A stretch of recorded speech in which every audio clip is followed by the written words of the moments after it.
Eto na nga mga chong, marami tayong PBA updates. Bakit nga ba naka-hold ang PBA comeback ni LA Tenorio?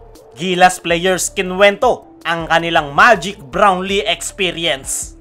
Mag-iisang buwan na matapos makuha ng Gilas Pilipinas ang gintong medalya sa Asian Games, ay kinwento nga ng Gilas Pilipinas players ang kanilang unbelievable experience kasama ni Justin Brownlee. At talagang nakumbinsi daw talaga sila na merong magic ang nasabing import.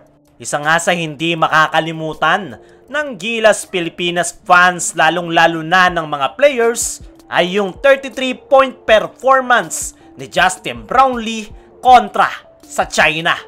Lalong-lalo na yung mga clutch 3-point shot na pinakawalan nito na naging dahilan kung bakit nila nakuha ang panalo. Ayon nga mismo kay CJ Perez sa nakalipas na PBA Media Day, ay totoo nga yung sabi ng mga Ginebra Boys na Magic Brownlee.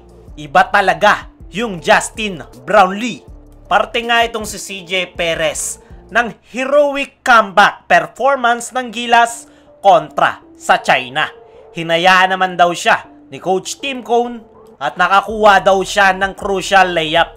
Pero si Justin Brownlee daw talaga yung pinaka nagdala sa kanilang laro kontra sa China. Kapag naglalaro nga daw si Brownlee ay all out kahit hindi 100%, kahit injury, ay binibigay daw ni Brownlee yung kanyang best. Kaya naman napakalaki ng paghanga ni CJ Perez kay Brownlee. Ayon naman kay Calvin Oftana ay halftime pa nga lang daw ay lamang na ng 18 ang China. Pero yung usapan nga daw nila ng mga Gilas players ay wala ng opportunity. Hindi na nga daw nila alam kung makakapasok pang muli ang Gilas sa finals. At na-witness nga daw nila yung magic ni Justin Brownlee. At yun nga daw yung pinakamagandang nangyari. At first time daw ni Calvin Oftana na makita yung Magic JB Ting. Ayon naman dito kay Arvin Tolentino ay kahit nga daw tambak sila ay mataas nga daw yung kanilang kumpiyansa.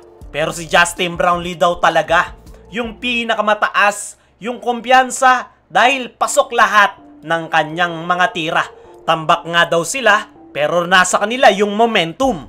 Ayon naman kay Chris Ross ay lahat nga daw ng Gilas players ay kinausap niya isa-isa.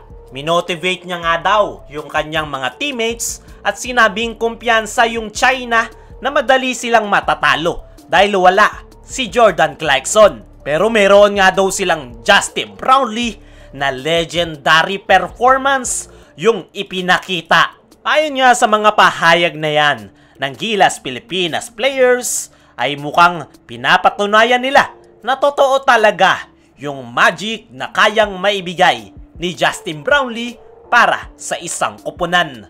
Alam na nga nila kung bakit palaging nagcha-champion ang Barangay Ginebra at na-experience nga nila yung magic ni Brownlee last Asian Games. Ang masama nga lang mga chong ay suspension ang naging kapalit ng napakagandang performance nitong si Justin Brownlee. Ayon naman sa ating mga trusted source, ay sa Tuesday o Wednesday na malalaman kung gaano kahaba yung magiging suspension ni Brownlee. At sana lang talaga ay hindi na yan tumagal ng isang buwan. Sa kabilang banda, bakit nga ba naka-hold ang PBA comeback ni LA Tenorio? Para sa Barangay Ginebra fans, ay huwag niyong i-expect na maglalaro agad-agad itong si LA Tenorio para sa kanyang kupunan. Ayon nga mismo kay Coach Tim Cone na ang target date nila na maipasok sa lineup si LA Tenorio ay sa December 3. At yan nga daw ang tamang panahon para makabalik si Tenorio sa kanyang kupunan. Hindi nga nakapaglaro itong si LA Tenorio since March this year matapos itong ma-diagnose sa kanyang sakit. Pero after 6 months of chemotherapy treatment sa Singapore, ay finally na-declare ng cancer-free si LA last month na nag-allow sa kanya na makasama sa Gilas Pilipinas bilang parte ng coaching staff kung saan nakuha nila ang gintong medalya after 61 years. Sa ngayon nga mga chong ay sinusubukan ng ibalik ni L.A. Tenorio ang kanyang playing condition para makabalik sa Barangay Ginebra para sa kanilang pagdepensa sa kanilang kampyonato ngayong conference. Ayon nga sa ating mga source ay hindi nga muna isinama sa lineup si L.A. Tenorio sa opening season ng PBA. Pero once nga daw na maging okay na si L.A. Tenorio ay agad daw itong ipapasok ni Coach Tim Cone. Sa ngayon nga mga chong ay napakalaki ng tsansa na by December ay makakapaglaro ng muli si L.A. Tenorio para sa Barangay Ginebra.